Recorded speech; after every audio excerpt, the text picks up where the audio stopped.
Siang itu, matahari sangat terik di sebuah kampung. Sebuah mobil mewah melintas, membuat warga kagum.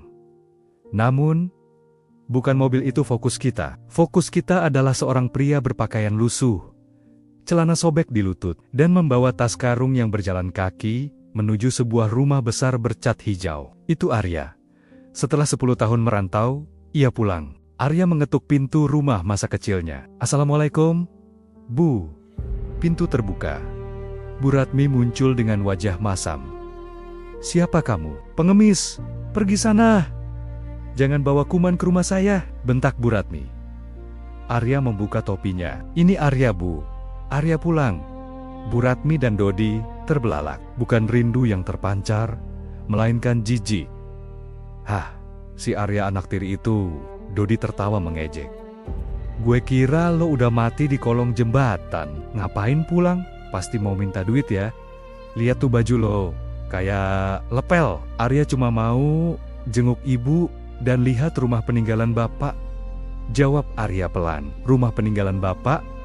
Bu Ratmi tertawa sinis. Ia mengambil baskom berisi air cucian beras yang keruh dari meja teras. Biur, air bau dan kotor itu mengguyur tubuh Arya dari kepala sampai kaki. "Sadar diri," teriak Bu Ratmi. "Rumah ini sudah jadi milikku dan Dodi. Kamu nggak punya hak, pergi kamu lewat pintu belakang. Kayak tikus got, jangan lewat depan. Nanti tetangga lihat aku punya anak tiri gembel." Sahabat, bayangkan perihnya hati seorang anak yang pulang dengan rindu, tapi disambut dengan air kotor dan hinaan. Sebelum kita melihat bagaimana Arya membalas semua ini dengan cara yang tak terduga, tekan tombol like dan subscribe sekarang juga. Dan jangan lupa absen di kolom komentar. Dari kota mana saja teman-teman menyimak kisah Arya ini, agar kami tahu cerita ini sudah sampai ke daerah mana saja. Saya doakan dengan tulus bagi teman-teman yang sudah like, komen, dan subscribe. Semoga kalian selalu dimuliakan orang lain, dijauhkan dari keluarga yang toksik, dan rezekinya mengalir deras tanpa henti. Amin ya rabbal alamin.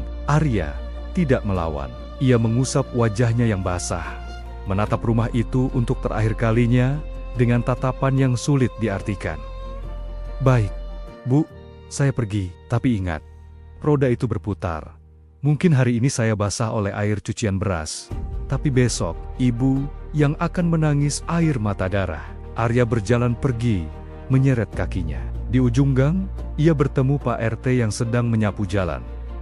"Loh, itu Nak Arya," sapa Pak RT kaget. "Ya Allah, Nak, kamu pulang? Kenapa basah begini?" Arya tersenyum tipis. "Biasa Pak," sambutan hangat dari Ibu tiri. Pak RT menggeleng prihatin. "Sabar ya Nak, sini mampir ke pos ronda, Bapak belikan kopi. Oh ya, ngomong-ngomong, desa kita ini lagi heboh. Katanya ada perusahaan besar dari Jakarta mau beli semua tanah di sini buat dijadikan kompleks perumahan elit. Semua warga mau jual tanahnya karena harganya tinggi. Cuma Bu Ratmi yang jual mahal." Mata Arya berbinar mendengar itu. "Oh ya, perusahaan apa namanya Pak?" "PT Arya Mandiri Sejahtera," jawab Pak RT polos. Arya tersenyum penuh arti. "Nama yang bagus ya Pak." Sementara itu, di dalam rumah, Dodi sedang panik. "Bu, gawat Bu. Penagih utang judi online Dodi barusan WA.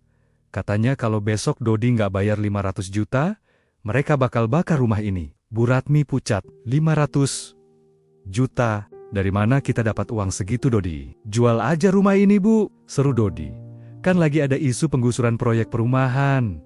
Kita jual ke pengembang itu, pasti laku miliaran." Bu Ratmi berpikir sejenak. Benar juga, mumpung si Arya gembel itu udah pergi. Kita jual rumah ini secepatnya, sebelum dia minta bagian warisan. Tanpa mereka sadari, keputusan itu adalah jebakan yang akan menghancurkan mereka.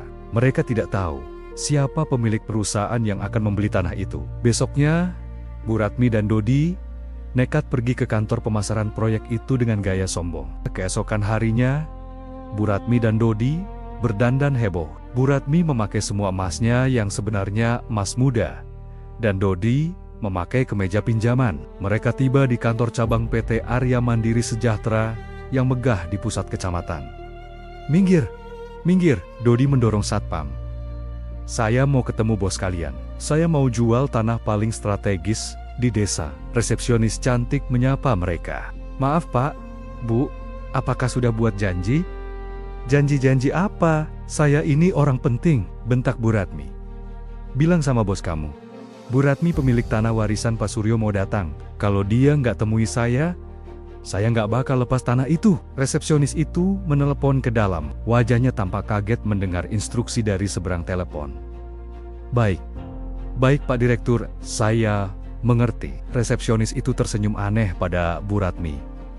Silakan Bu, Pak Direktur Utama kebetulan sedang meninjau proyek di sini. Beliau bersedia menemui Ibu di ruang rapat. Dodi berbisik girang. Tuh kan Bu, pasti dia butuh banget tanah kita. Kita tembak harga 5 miliar aja Bu. Mereka diantar ke ruang rapat yang sangat dingin dan mewah. Di sana, ada kursi besar yang membelakangi pintu.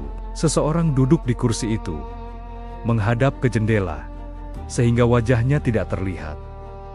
Selamat siang, Pak Bos, sapa Dodi so akrab, langsung duduk tanpa dipersilakan. Kakinya bahkan diangkat satu. Sosok di kursi itu tidak berbalik, hanya tangannya yang terangkat, memberi kode pada asistennya untuk bicara. Asisten itu meletakkan map di meja. Silakan, Bapak dan Ibu ingin menawarkan harga berapa? 5 miliar? Bersih, seru Bu Ratmi. Rumah saya itu luas. Ada pohon mangganya, strategis, 5 miliar. Asisten itu tertawa kecil, tapi menurut data kami, sertifikat tanah itu masih atas nama almarhum Pak Suryo, dan ahli warisnya ada 2, Ibu Ratmi istri dan Saudara Arya, anak kandung. Tanpa tanda tangan Arya, tanah tidak bisa dijual. Wajah Bu Ratmi berubah pucat. Dodi gebrak meja. Halah, Arya itu udah mati jadi gembel. Nggak usah dipikirin, saya anak tirinya, saya yang berhak. Apa benar dia sudah mati? Suara berat dan berwibawa terdengar dari sosok di kursi besar itu. Dodi dan Bu Ratmi terdiam. Suara itu terdengar familiar. Iya Pak Bos, kemarin dia datang kayak pengemis, sakit-sakitan, terus mati di jalan kayaknya. Bohong Bu Ratmi. Jadi, kalau saya beli tanah ini 5 miliar, uangnya buat siapa? Tanya sosok itu lagi. Ya buat saya dan Dodi dong, kan kami keluarga satu-satunya. Jawab Bu Ratmi tamak. Baik, kata sosok itu. Saya setuju, beli 5 miliar. Sosok itu memutar kursinya perlahan. Asalkan kalian mau mencium kaki anak tiri yang kalian sebut gembel itu. Wajah Bu Ratmi dan Dodi seperti disambar petir di siang bolong saat melihat siapa yang duduk di kursi direktur utama itu. Pria itu memakai jas Italia mahal, jam tangan Rolex, dan rambut klimis. Tapi wajah itu adalah wajah yang kemarin mereka siram air cucian beras. Arya, teriak Dodi sampai terjungkal dari kursinya. Suasana ruang rapat, hening mencekam. Arya menatap kedua orang itu dengan tatapan dingin, berbeda jauh dengan tatapan memelas kemarin. Kenapa kamu bisa di sini? Tanya Bu Ratmi terbata-bata. Kamu nyuri baju siapa Arya? Kamu pasti cleaning service di sini kan? Arya tertawa renyah. Ia menekan tombol intercom di mejanya. Security, tolong siapkan mobil. Saya mau meninjau tanah sengketa milik Ibu Ratmi. Asisten Arya maju. Maaf Bu Ratmi, perkenalkan ini Bapak Arya Wibowo, CO, dan pemilik tunggal PT Arya Mandiri Sejahtera. Beliau yang membeli 50 hektar tanah di desa Ibu. Lutut Dodi lemas. Ia merosot ke lantai. Jadi, yang mau beli tanah kita itu, kamu Kak? Arya berdiri, berjalan mendekati meja mereka. Aroma parfum mahalnya menusuk hidung Bu Ratmi. Kontras dengan bau air cucian beras kemarin. Kemarin saya pulang menyamar jadi gembel untuk melihat apakah masih ada sedikit hati nurani di hati kalian. Ucap Arya, pelan tapi tajam. Ternyata tidak ada. Yang ada hanya air kotor dan cacian. Dodi yang ingat hutang judinya 500 juta, langsung merangkak memeluk kaki Arya. Kak Arya, ampun Kak. Kemarin Dodi khilaf. Dodi cuma bercanda. Tolong beli tanahnya Kak. Dodi butuh duit. Dodi dikejar preman. Arya menepis tangan Dodi dengan ujung sepatunya. Jangan sentuh sepatu saya. Harganya lebih mahal dari nyawamu. Bu Ratmi yang gengsian mencoba tetap tegak meski gemetar. Oke, kalau kamu emang kaya, beli tanah itu. Itu hak kamu juga kan? Kasih kami 5 miliar. Lalu kita putus hubungan. Arya tersenyum miring. 5 miliar? Siapa bilang saya mau beli 5 miliar? Arya melemparkan sebuah amplop coklat ke meja. Saya hanya akan membeli bagian hak waris ibu dan Dodi, seharga hutang Dodi. 500 juta. Tidak lebih 1 rupiah pun. Apa? Teriak Bu Ratmi. Rumah segede itu cuma 500 juta. Kamu ngerampok ibumu sendiri. Take it or leave it, ambil atau tinggalkan. Jawab Arya santai. Kalau tidak mau, silakan hadapi debt collector yang sebentar lagi sampai ke rumah. HP Dodi berbunyi terus-menerus. Pesan ancaman dari preman semakin mengerikan. Gue udah di depan rumah lo. Keluar atau gua bakar. Bu, ambil aja bu, 500 juta gak apa-apa. Yang penting Dodi selamat. Rengek Dodi histeris. Bu Ratmi bingung, harga dirinya hancur, hartanya dirampas paksa dengan harga murah, tapi ia tidak punya pilihan. Baik, Bu Ratmi menggertakkan gigi, saya tanda tangan. Tapi ingat Arya, kamu anak durhaka. Arya menyodorkan pena, silakan, tanda tangan. Dan satu lagi syaratnya. Arya menatap mata Bu Ratmi dalam-dalam. Setelah tanda tangan ini, rumah itu jadi milik saya 100%. Kalian punya waktu 1 jam untuk angkat kaki dari sana, tanpa membawa barang apapun, selain baju yang melekat di badan. 1 jam, pekik Bu Ratmi. Waktu dimulai. Dari sekarang, Arya melihat jam tangannya. 1 jam kemudian, di depan rumah masa kecil Arya, sebuah truk besar dan beberapa petugas keamanan perusahaan Arya sudah berjaga. Warga kampung berkumpul menonton. Bu Ratmi dan Dodi berlari-lari keluar, membawa buntalan baju seadanya. Mereka menangis, bukan karena sedih meninggalkan kenangan, tapi sedih meninggalkan TV besar, kulkas, dan perabotan yang tidak boleh dibawa. Bu, emas ibu dilaci, teriak Dodi. Gak boleh diambil pak, cegah security Arya. Sesuai kontrak, isi rumah ini sekarang milik Pak Arya.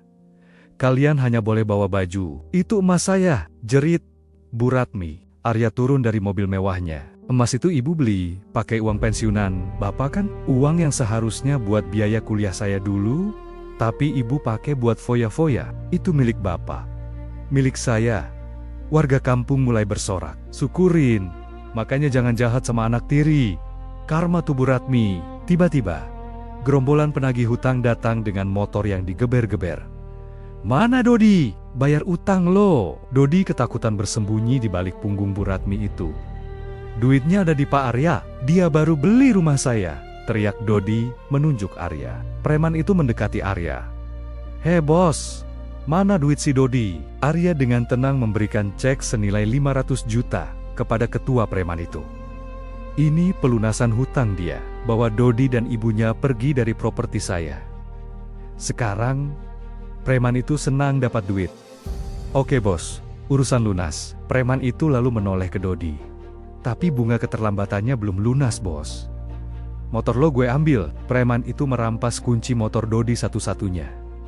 Dodi meraung. Jangan, itu motor kesayangan gue. Kini Bu Ratmi dan Dodi benar-benar tidak punya apa-apa. Rumah sudah jadi milik Arya. Uang penjualan rumah habis buat bayar utang judi. Motor diambil preman. Mereka berdiri di pinggir jalan dengan buntalan baju. Langit mendung, hujan mulai turun rintik-rintik. Bu Ratmi menatap Arya yang berdiri di teras rumah yang kering dan hangat. Persis di tempat di mana kemarin Arya berdiri kehujanan air cucian beras. Arya? Panggil Bu Ratmi memelas. Ibu mau tidur di mana? Dingin, Arya menatap mereka datar. Ingat, kata ibu kemarin, lewat pintu belakang, kayak tikus got.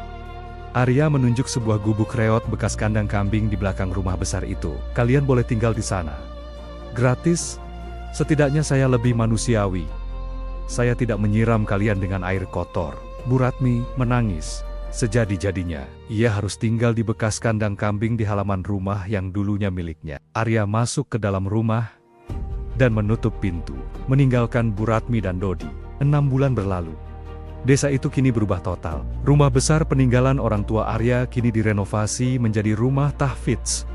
dan panti asuhan gratis untuk anak-anak yatim di desa. Arya tidak menempatinya untuk kemewahan pribadi, melainkan mewakafkannya atas nama almarhum ayahnya. Di halaman belakang, gubuk bekas kandang kambing itu masih ada. Bu Ratmi dan Dodi tinggal di sana. Setiap pagi, Bu Ratmi bekerja mencuci piring di panti asuhan itu demi mendapat jatah makan siang. Dodi, dia kini menjadi tukang sapu halaman panti, di bawah pengawasan ketat agar tidak berjudi lagi.